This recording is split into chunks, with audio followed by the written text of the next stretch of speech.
des défis. Vous savez que la République centrafricaine revient de très loin. Il n'y a pas longtemps que vous m'avez interrogé en disant que c'est un État failli. On était au bord du gouffre, pour ne pas dire qu'on était dans le gouffre. Et aujourd'hui, après 10 ans, nous relevons la tête. On ne va pas tout résoudre en même temps, mais nous avons progressé. Et c'est dans ce sens que le peuple centrafricain a sollicité ma candidature. Il faut un bon leader. Et je crois que le peuple centrafricain, au regard des marches, des demandes, pense que je pourrais continuer à faire l'affaire. Ils vous le diront le 28 décembre.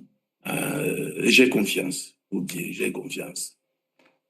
Alors, vous avez réformé la Constitution en 2023.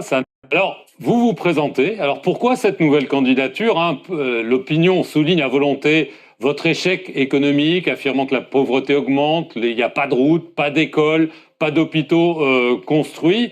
Pourquoi est-ce que vous vous présentez une nouvelle fois? Ce que vous décrivez là, est-ce que c'est votre opinion C'est ou bien l'opposition. c'est l'opinion des Centrafricains? Je pense que les Centrafricains ne pensent pas la même chose que vous ou ceux qui le disent. C'est vrai qu'il y a des défis. Vous savez que la République centrafricaine revient de très loin. Il n'y a pas longtemps que vous m'avez interrogé en disant que c'est un État failli. On était au bord du gouffre, pour ne pas dire qu'on était dans le gouffre.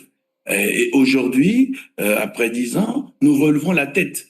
On ne va pas tout résoudre en même temps, mais nous avons progressé. Et c'est dans ce sens que le peuple centrafricain a sollicité ma candidature.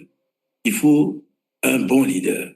Et je crois que le peuple centrafricain, au regard des marches, des demandes, pense que je pourrais continuer à faire l'affaire.